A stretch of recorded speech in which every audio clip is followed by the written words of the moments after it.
Top stories tonight.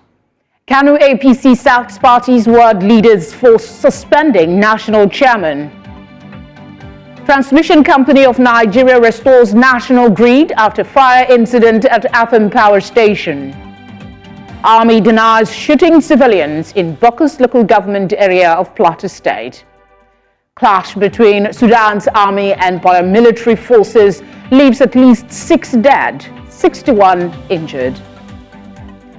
Thank you for joining us. I'm Felicity Ezewuike. Let's begin by telling you that the Kano State chapter of the All Progressive Congress State Working Committee has suspended ward party leaders who earlier suspended the national chairman of the party, Abdullahi Ganduje. The APC ward in Donkin Tofa local government area suspended the party's national chairman on Monday. But in a swift reaction, the party thwarted the suspension and sacked those behind it. The state party chairman, Inusa Dawanu, said those behind the suspension of Ganduje were caught in anti-party activities and their records of meetings with the opposition were exposed. The State Working Committee adopted the suspension of the ward's APC leaders. It, however, clarified that Ganduje's suspension is invalid, null and void and cannot stand. Let's also tell you that the Transmission Company of Nigeria, TCN, says the national grid has been fully restored after Monday's fire incident at the Afam Power Generating Station in Rivers State. TCN's General Manager, Public Affairs, Ndidimba, stated in Abuja that the fire caused a partial disturbance of the grid. According to her, at about 2:41 a.m., fire erupted at the Afam 5330 kV bus bar coupler, leading to the tripping of 2 units, Afam 3 and Afam 6, resulting in a sudden loss of 25 megawatts and 305 megawatts respectively at the 2 units, destabilizing the grid and causing a partial collapse. The former governor of Kaduna State, Nasir El-Rufai, says Nigerian government is spending about 8 trillion naira on petrol subsidies. He made the revelation during a workshop on enhancing skills of government officials, which took place in Maiduguri on Monday. News Central's Umaru Kirawa completes the report. Skills of government officials being enhanced in policy implementation and productive human resources management in Borno State. Leadership and public policy, navigating challenges and lessons is the topic which participants listening to garner more experience. Local solutions to local problems is what the lead paper presenter is advocating for. People are not happy with the federal government. People want their destiny in their hands. People want more power devolved to the states and to the local governments so that they can solve their local problems. People want state police. I think it was Borno State that started civilian JTF, and that was the first time that a handle on solving the security problems began to emerge. Only a local person knows who is the local criminal. He spoke on one of the burning issues in Nigeria, removal of subsidy from petrol. It is important to always have policies and to debate them, and if they are wrong, you reverse. For instance, as you announced withdrawal of fuel subsidy on 29th of May. Well, believe it or not, fuel subsidy is back. Because we are spending more on subsidy now, about 8 trillion, than before 29th of May. Because we realize that you cannot withdraw fuel subsidy if your exchange rate is not stable. You'll just have hyperinflation. So they have to reverse. So no policy is cast in stone. It's not written in the Quran. If you start implementing and there are problems, modify it, drop it, reverse it. Leadership deficit, according to Malam El-Rufai, is what needs to be improved upon to address some of the major headache the country is experiencing. Several speakers during the workshop shared their thoughts on the concept of leadership. We are going to get a bumper harness from wealth of experience and ultimately get value for our efforts. Most of these policies are not understood by the public. But you being part of it will explain to your colleagues in the settlements. The visit by Malam El-Rufai to Borno State will be discussed more in political cycles in coming days, as some loud whispers suggest this may be the beginning of the race for the next elections in 3 years' time. In Maiduguri for News Central, Umoru Kirawa.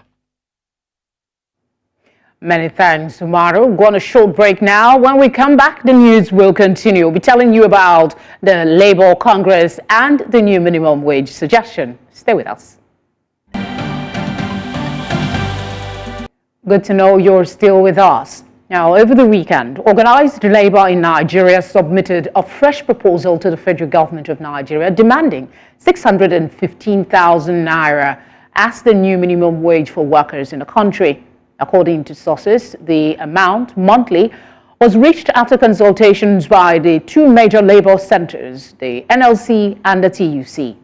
Labor's demand comes ahead of the recommendations of a 37-member panel set up by the federal government on January 30 to come up with a new national minimum wage.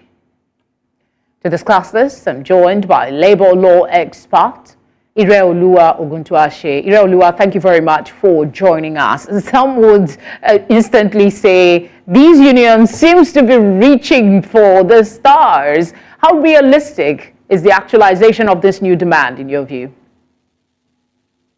Well, really, I tell you that they're really reaching for the stars because the recommendation they're trying to make to the federal government, if I read correctly, is over 615,000 or thereabout. Well, how realistic this is going to be? Now, we need to understand that by the provision of the Minimum Wage Act, what they've done is to make a recommendation, and the recommendation was actually made pursuant to Section 6 of the Minimum Wage Act that empowers the tripartite committee to make such a recommendation. So it's a right step in the right direction, but we should also consider that this is not the final lap. I think the federal government, headed by the President of the Federal Republic of Nigeria, also have the powers under the Minimum Wage Act to also sit down with them and come to a resolution on, what best the federal government can pay in this circumstance. But most important thing that we even need to consider is that, is this the solution? Because if we look at Section 4 of the Minimum Wage Act, it excludes some categories of people from enjoying this minimum wage. For example, Section 4 actually excludes employers that has 25 employees or lesser, and from the minimum wage. So, and employers that are paid commission or piecemeal basis from the minimum wage. So, if we look at that, I think I would say that to the extent in which the Minimum Wage Act doesn't cover the fields in relation to all categories of employees, I don't think all employees will still benefit from the Minimum Wage Act. But at least if there is a review, it will also affect what they are paid, because they can't stay at the same level knowing that the nation has increased the minimum wage.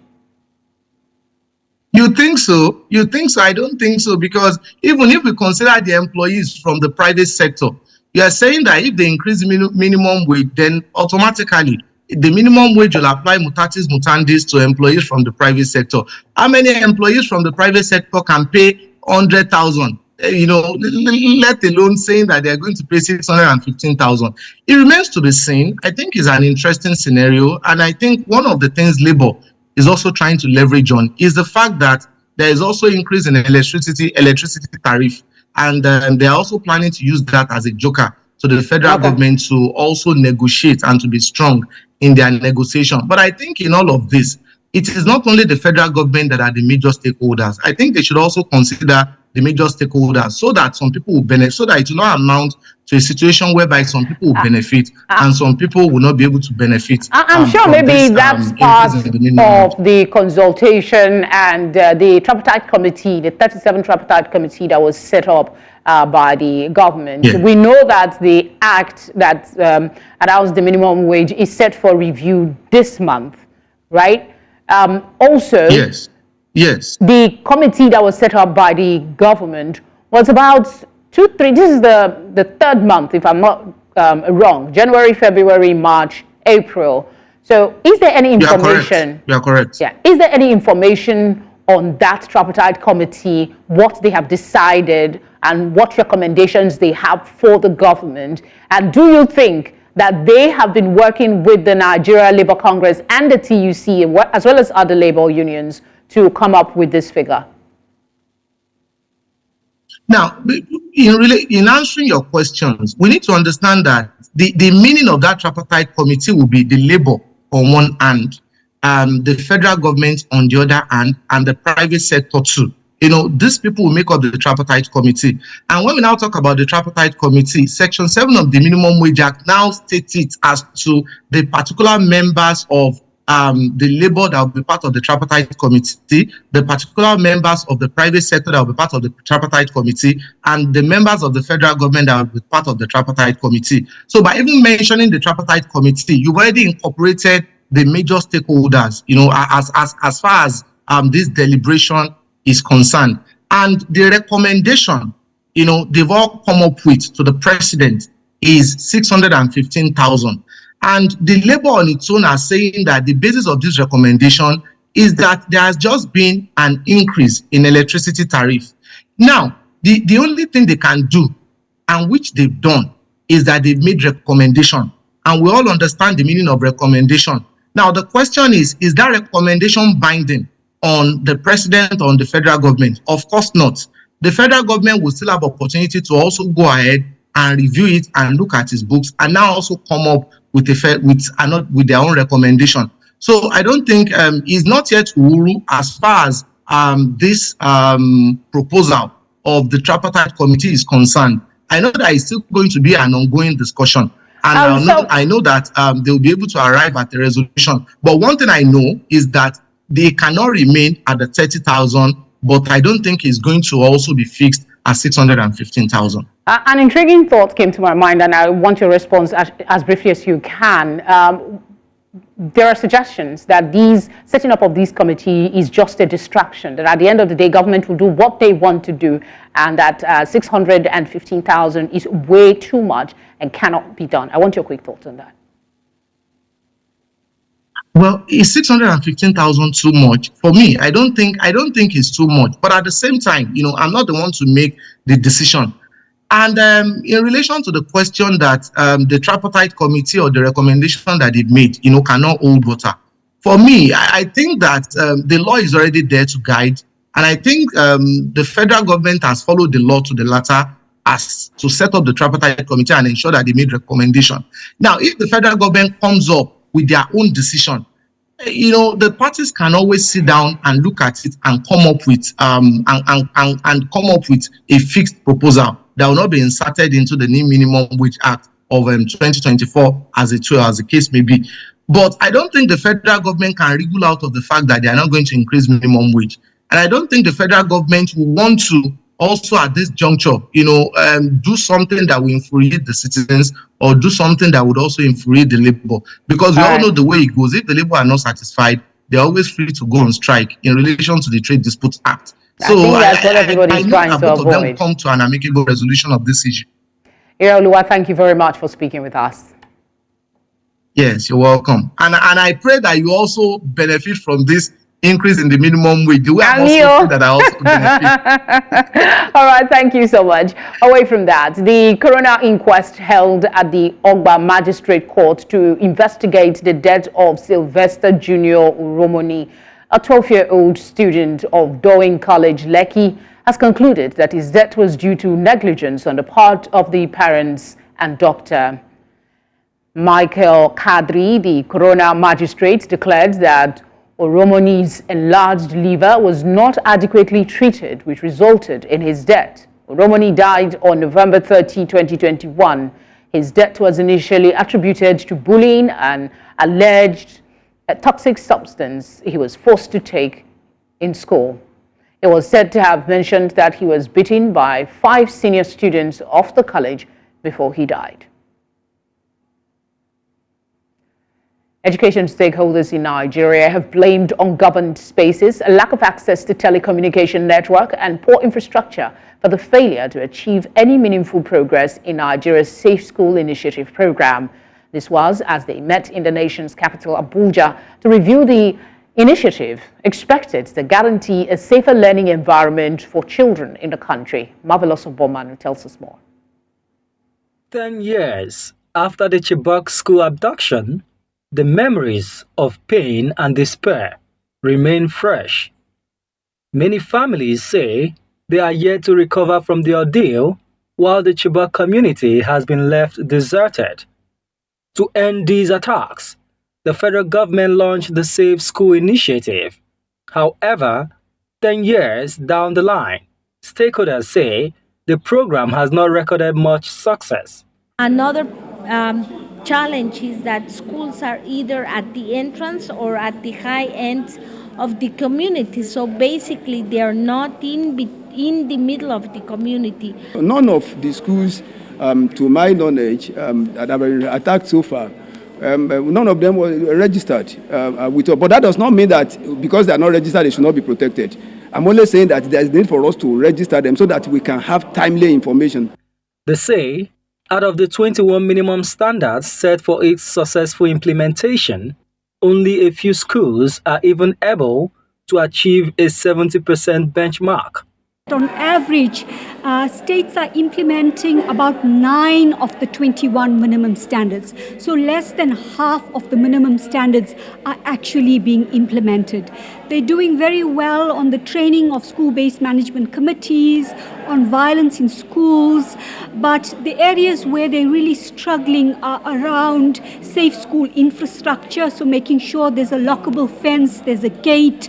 Schools are in open spaces, and there is a huge need to surround the schools and to invest in this. And this is the type of investments that are easy to address at the state level. The plan was actually launched in 2022, and the federal government made provision of 15 billion, although released the 15 billion in 2023 for effective implementation.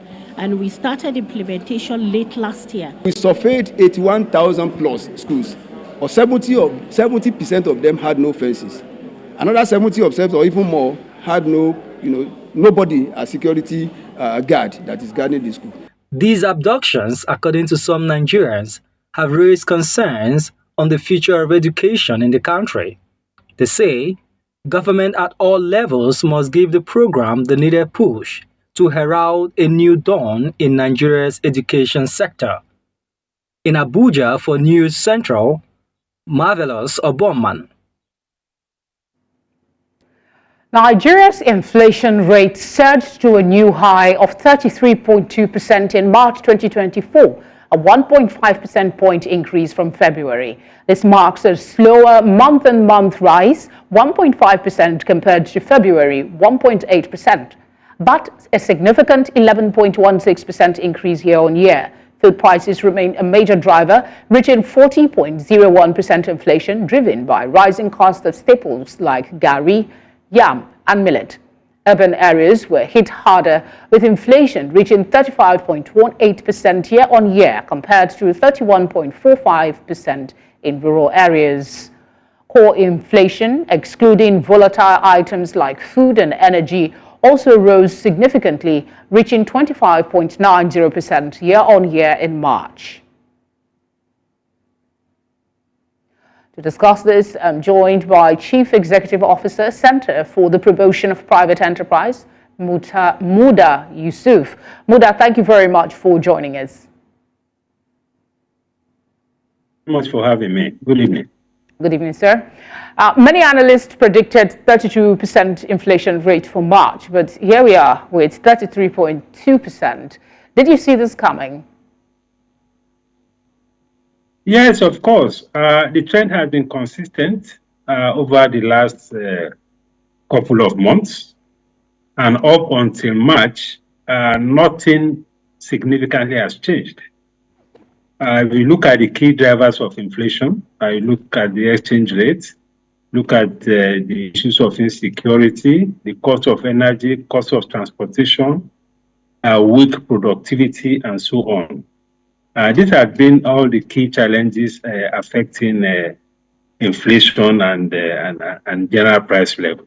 So up until March, not much has changed. So the threshold of 30, slightly over 30 is what has been maintained. So it's not surprising that you have this kind of numbers. Does this maybe speak to the ineffectiveness of CBN's monetary policy stance, or is there something else to blame for this sticky inflation?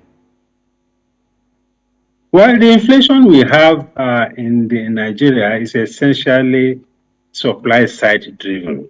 In other words, they're essentially factors that are impacting on production, cost of distribution, and things like that. They are essentially what you call cost push inflation.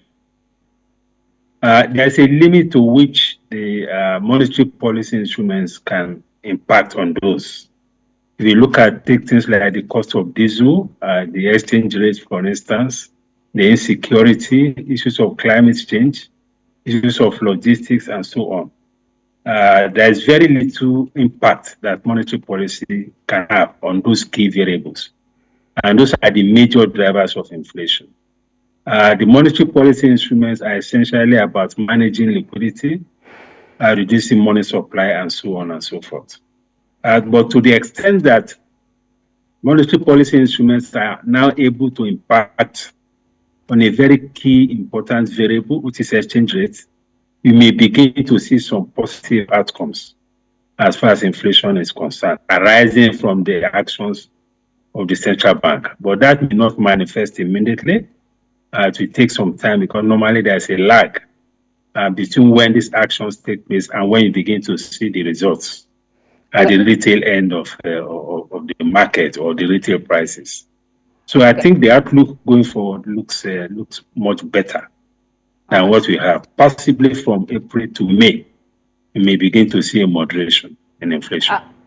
Naira has been named the best performing currency in April with expectation it will trade below 1,000 Naira. Yet this is not translating to reduction in the price of food items and other commodities. Are there any specific sectors or goods where the Naira appreciation might be translating into lower prices for consumers? Well, it will be translating faster in the area of manufactured products. And we are beginning to see evidence of that, things like noodles and so on. We are beginning to see some evidence, even rice. I mean, there are reports that there's a marginal decrease in prices. But the first round of impact will come from the manufactured products because most of the manufacturing sector activities are highly import dependent and they are highly sensitive to exchange rate movements. So that is where the impact will begin to manifest. But again, because many of these manufacturers, distributors, importers already have existing stock which they had bought at a very high price. Until they exhaust those stock or those inventories, we may not begin to see the immediate impact of the depreciation of the appreciation of the currency. So we need to give some time. There is normally a lag for these effects to begin to manifest. We should give maybe a month or two before we begin to see the impact of this. If the current trend of strengthening the currency of Naira appreciation is sustained. All right, should the MPC effect another rate hike, what would be the outlook for businesses and consumers alike? Well, if there is another rate hike, I think that will put more pressure on the real sector of the economy, on entrepreneurs, particularly those of them that have either existing facility, I'm talking of loan facility now with the banks, or that are willing to depend on the banks for facility. Because that will, drive up interest rates. Already, for many businesses and for many banks, we are seeing an interest rate of between 30 to 35, in some cases even up to 40%, which is really very outrageous. So if the rate hike continues, we are likely to see much bigger challenges as far as the cost of credit is concerned.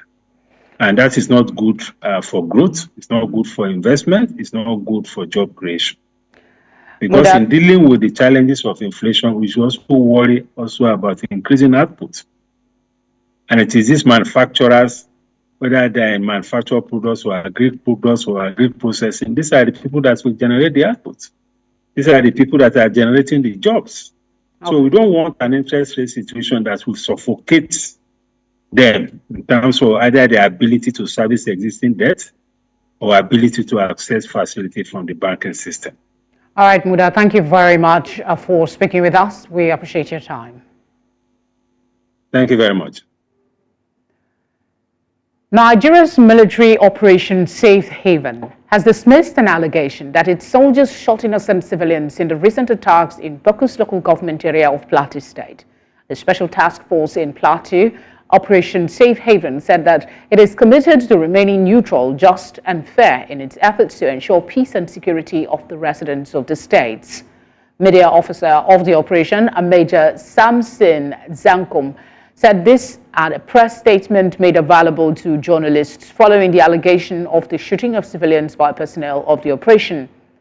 According to the statement, the attention of the Special Task Force was drawn to viral petitions written by the coalition of Bokus ethnic youth nationalities, alleging that shooting of civilians by soldiers compounds the vulnerability of Bokus residents.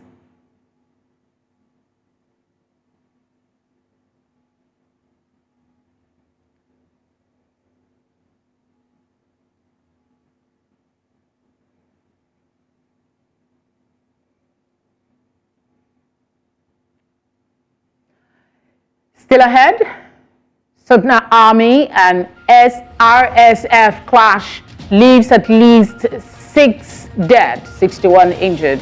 We'll bring you details after the break. Stay with us.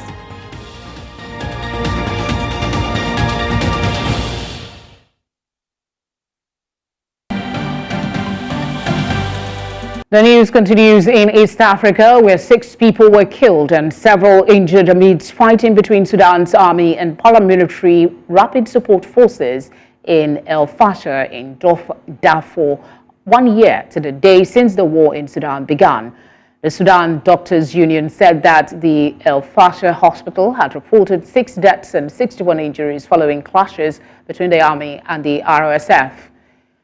El Fasher in North Darfur State, the last state capital not under RSF control in the vast region, had been a site of comparative stability and a key humanitarian refuge before violence broke out there too on Sunday. Fighting broke out on April 15 last year between Sudan's regular army, headed by the country's de facto leader Abdul Fattah al-Burhan, and the RSF paramilitaries of his former deputy and ally Mohamed Hamdan Daglo.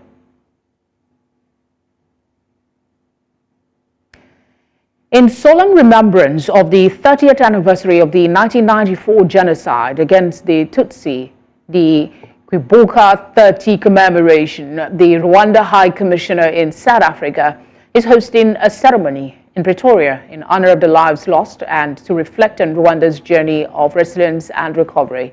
The ceremony included a series of activities, including keynote speeches from distinguished guests, testimonial sessions from survivors, and tributes to commemorate this important day in history. News Centre's Bongani Siziba was at the commemoration and filed in this report.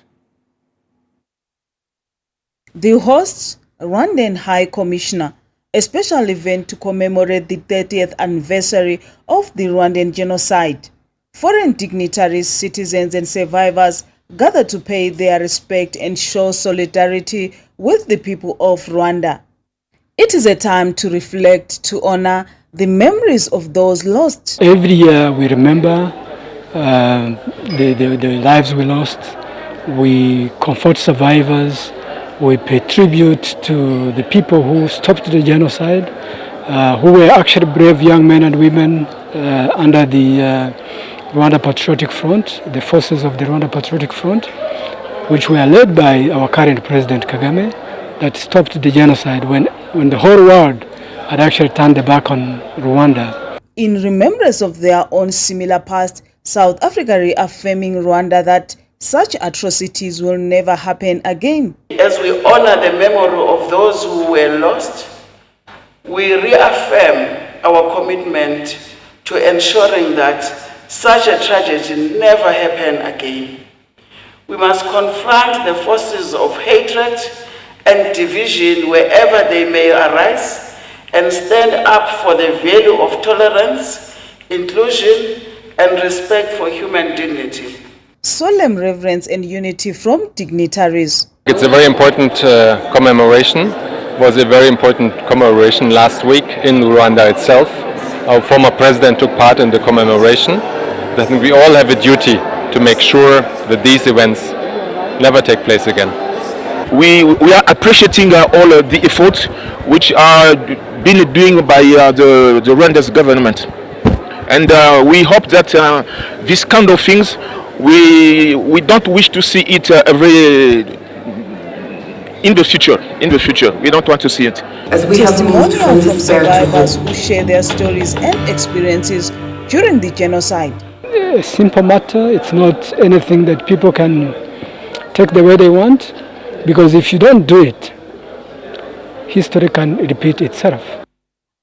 A solidarity message from the UN Secretary General Antonio Guterres in his message and commitment to supporting Rwanda and all countries in their efforts to promote peace, reconciliation, and justice.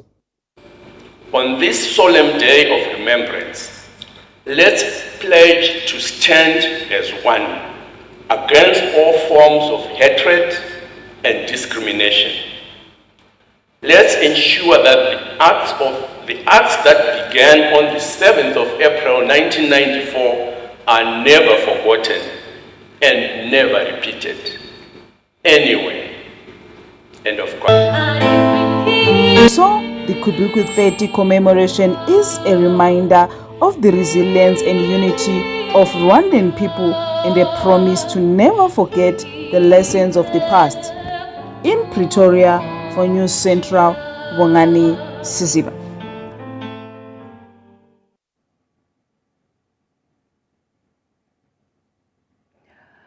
Indeed, we should never forget. Let's join our business desk now for today's business news.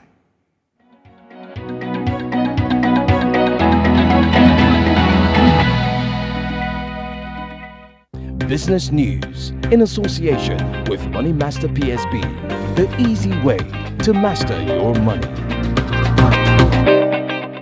On Business Tonight, Nigeria has renewed efforts to capture a chunk of the huge fallouts from the $460 billion expected savings from the mitigation of methane emissions. According to reports, a whopping $1 billion is set aside to achieve the 45%, which is expected to create such huge size of savings. To achieve this, Nigeria is said to have been carved out into zones for mitigation efforts. The West African giant is in the top 10 highest methane emission countries in the world, which are said to contribute 50% of the total global size. We'll now tell you that Kenya's Energy and Petroleum Regulatory Authority has slashed electricity cost per unit by 3.3 shillings in the latest tariff update for this month. The new rates will see the lowest spenders, customers consuming less than 30 units per month, that is domestic customer 1, pay 20.96 shillings for a unit. It is a 13.7% reduction compared to the previous month when KPLC allocated a single unit to this segment at 24.3 shillings. Customer segments are consuming between 31 to 100 units per month, that is domestic customer 2, will purchase a unit of 26.23 shillings compared to the previous month of 29.55 shillings.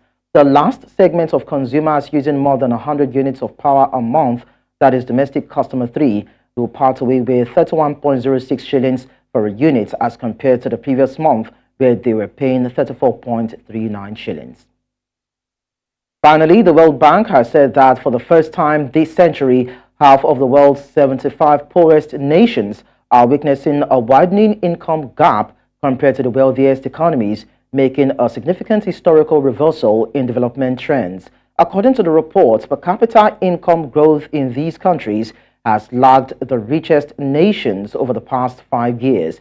75 countries eligible for grants and zero-interest loans from the World Bank's International Development Association risk a loss of decade of development without ambitious policy shifts and significant international aid.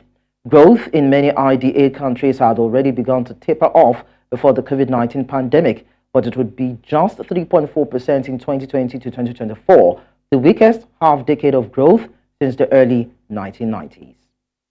And that's all on business news at this hour. To stay with us, the news continues shortly. I am Lekki Onobanjo.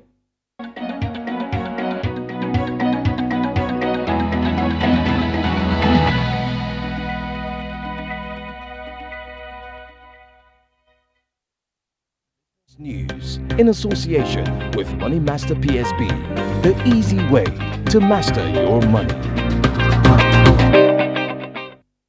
Up next is sports.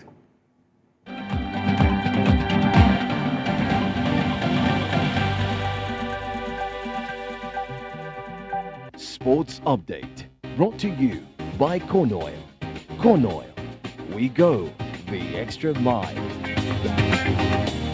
In sport, Nigeria's sole flag bearer at the ITTF World Cup Macau 2024, Kadiri Haruna, has been drawn in Group 15 of the men's singles as the Nigerian will slug it out against Portugal's Marcos Freitas and Puerto Rico's Daniel Gonzalez.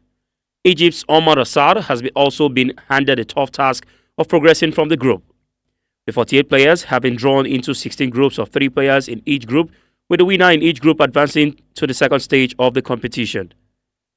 Also, Egypt's trio of Omar Assar, Ahmed Saleh and Mohamed El Beli have been drawn into Group 16, 11 and 9 respectively. African Games champion Assar will slug it out against Sweden's Truls Moregard and Iran's Noshad Almiyan. Away from table tennis to football, former Zambia captain Rainford Kalaba is in critical but stable condition following a fatal road accident on Saturday, according to the country's Football Association. The 37-year-old was a passenger in a Mercedes-Benz when he collided with an oncoming truck in the southeastern Zambian town of Kafue. FARS have said Kalaba, who is in hospital, suffered internal injuries and is being closely monitored in the Democratic Republic of Congo, where the forward played for TP Mazembe between 2011 and 2023. Kalaba helped Zambia win their maiden African Cup of Nations crown in 2012, shocking Ivory Coast on penalties in the final. Speedy recovery to Kalaba. Still talking football, Everton have lodged a formal appeal against reduced from 10 on appeal. PSR permit clubs to lose £105 million over a rolling 3-year period. Everton, who have been ever present in the English top flight since the 1954-55 season, are 16th in the Premier League, just 2 points above the relegation zone with 7 games to play after losing 8 points in total. And to wrap up sports update, President of France Emmanuel Macron visited the Grand Palais, which will host Olympic events to mark 100 days before the opening of the 2024 Paris Games. Olympic events will take place at 13 locations around France's capital, including in front of the Eiffel Tower. The French president said on Monday he was confident the country would host a very grand Olympics opening ceremony in July, despite concerns over security and the risks of terrorism. Voilà ce que je voulais vous dire à ce moment, à 100 jours de nos Jeux et d'une première réouverture officielle, et avant une inauguration qui sera plus officielle. Vous dire un immense merci parce que vous avez tenu les délais. Vous dire un immense merci parce que vous avez sauvé et réinventé ce lieu. Vous dire un immense merci parce que vous portez ici des savoir-faire, des métiers qui viennent du fond des siècles et qui sont la fierté de notre pays. The venue is due to hold the fencing and taekwondo events in the summer. More than 100,000 spectators are expected to watch the parade from the waterfront. That's it on Sports Update, and Favor Itwa. Up next is entertainment.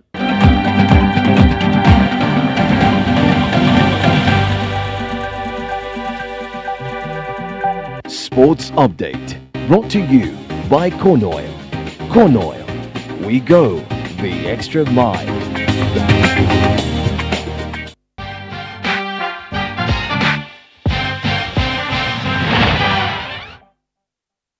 Entertainment news in association with Glow Unlimited.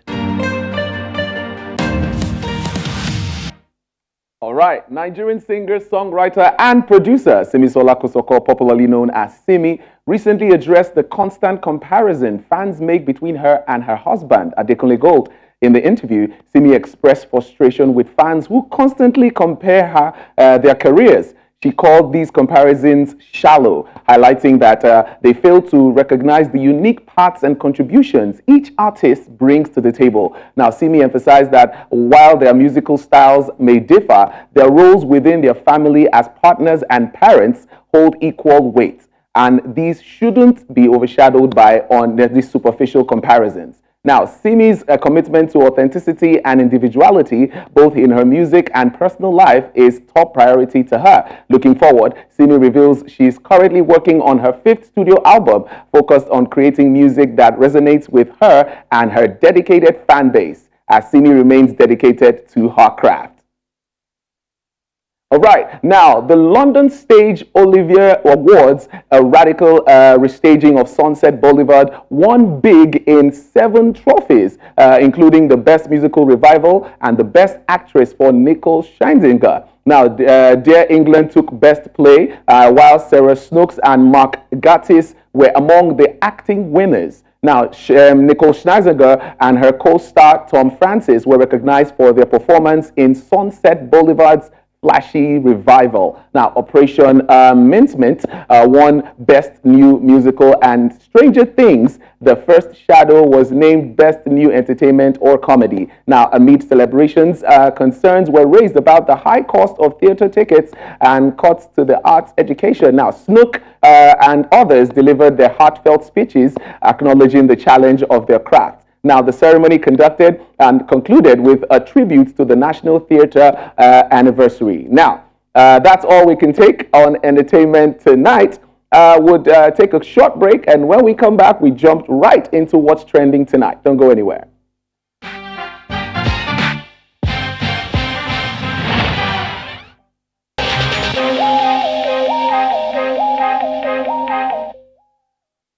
Now, moving away from entertainment news, the hashtag Paul Eneche takes the center stage in all trending stories today. Now, following a video that surfaced social media when the senior pastor of the Dunamis International Center cut short a lady's testimony and called it a lie when she said she got a BSc in law, and he said he suspected she was lying from the way she spoke English, and that you get an LLB in law, not a BSc in law. Well, she has an LLB in law, and as it is right now, the video sparked a huge reaction on social media. So let's see what happened, then we take a few reactions from X quickly. She graduated, like she said, the first person to bag a degree in her family. Degree in what? In medicine is MBBS. Give her the mic. What kind of degree is it? My medicine is MBBS. BSc, sir. BSc in law, sir. So the testimony is a lie. There is nothing like BSc in law. You either have LLB or BSc. It's a lie. The testimony is a lie. Please go back to your seat. All right, so let's quickly look at some reactions on X regarding what happened on the video. So you see some comments from people that they made their conversations about it. So let's check out some of these conversations on X. Now, this was for Lawrence.iokoro, that's _ at Lawrence Okoro PG. He said, Pastor Paul Eneche cut short this lady's testimony and called it a lie when she said she got a BSc in law. He said he suspected she was lying from the way she spoke English. Apparently, it turned out that the lady wasn't lying afterwards.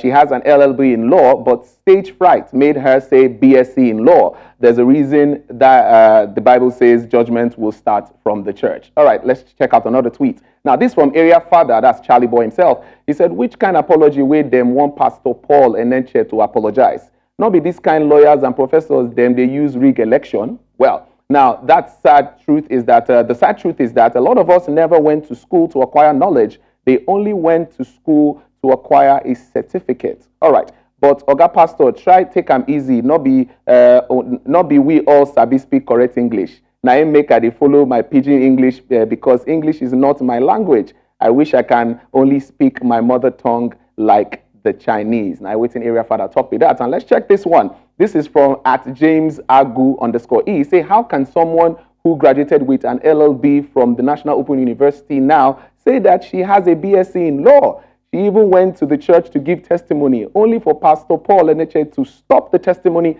based on the type of English and degree. Nigerians, we can do better. Wow. Okay. I think these are most of the reactions we got on social media as regarding this. But yes, that's all we have here on Trending Tonight. My name is Adewa, and see you later. And that's where we wrap things up tonight. But before we go, let's take another look at some after-major stories. Kano APC has sacked party ward leaders for suspending national chairman. Transmission Company of Nigeria has restored national grid after fire incident at Afam Power Station. Army has denied shooting civilians in Bokkos local government area of Plateau State. We also told you that clash between Sudan's army and paramilitary forces has left at least 6 dead, with 61 others injured. To send your eyewitness reports to the number showing now on your screen, or you could follow us on social media. That's at News Central TV. We're live on DSTV channel 422, Star Times channel 274, Avo TV, and on YouTube. Many thanks as always for watching. Have a good night.